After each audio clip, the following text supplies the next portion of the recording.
I'm Brush. I'm the training chief at Midwest City Fire Department in Midwest City, Oklahoma. I've always been interested in higher level fire education. Out of high school, I went to Oklahoma State University and studied in their fire and engineering program. And fire research has always been something that I've been interested in. It was around the late 2000s when I was a company officer. I started to really get involved in trying to know the why behind the tactics that I was choosing.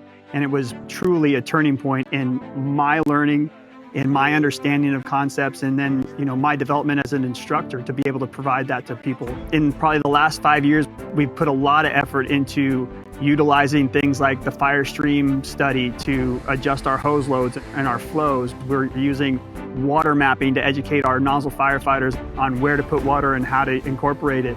The search study and the fire stream study, the connections of that to have simultaneous operations, we are absolutely directing our procedures to initiate fire attack and search as soon as possible.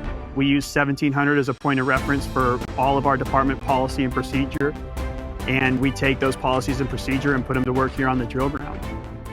The importance of educating our firefighters in this information and the tactical considerations coming out from FSRI is absolutely essential to us performing more effectively on the fire ground. And it's imperative that we implement them into our operations. In the idea that we're going to initiate fire attack and we're going to initiate search as soon as possible is really critical to more effective and efficient fire operations on the fire ground. It gets us in those spaces to get those victims out. In the last 3 years here at our department, we've had 2 rescues of civilians. In both events, fire attack and search were conducted simultaneously. And we can absolutely attribute the success of getting those people out of that structure and out of that environment into EMS to our training. But the thing that is beyond our control is where those people are. Our firefighters more and more are seeing in actual fires the difference between a hallway damage and the clean room behind a closed door. It's very unfortunate that we are still finding the majority of victims in open spaces or in the open floor plan. Our firefighters are educated, we understand this concept, but it hasn't been communicated to the public yet. We need to commit the same amount of vigilance that we do to our fire ground operations, to our downtime education with our civilians in the grocery store, in the schools, on the EMS scenes, and just be aggressive with our education so that we can close that gap. I'm Dwayne Helmberger. I'm Midwest City Fire Marshal. The Fire Marshal's role here in Midwest City is not any different than most fire marshals throughout the country. We utilize a lot of pub ed. We do a lot of engineering plans, inspections, investigations. Our ultimate goal is to keep the city safe. We work heavily with training and Chief Brush and our operations chiefs. They bring us situations that they need assistance with from not only records management aspect of sides, but also tying things together for our public education efforts. Firefighters are bread and butter for our department, for all departments. The big red truck means something to almost everybody. The members in those trucks mean something to the entire community. A firefighter in a grocery store, a young kid can walk up and ask a question.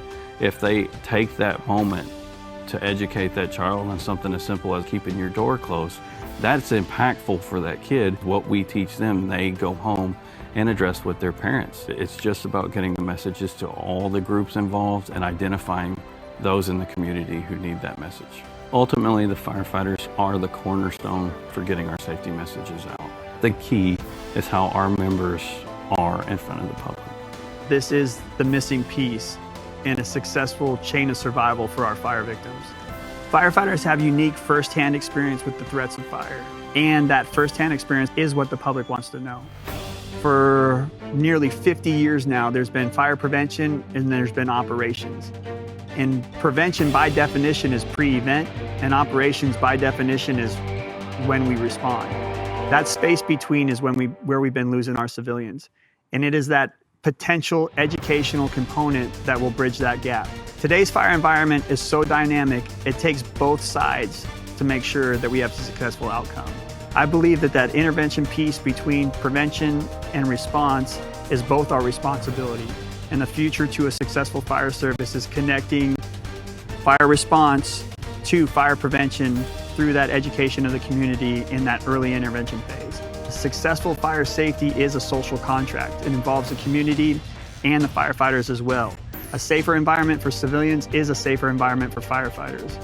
And the only way to make them safer is to educate them aggressively. If our messages are intact, if we are successfully relaying that to people, they will understand why we exist, not only to operate during emergencies, but also get ahead of the emergencies and prevent them from happening.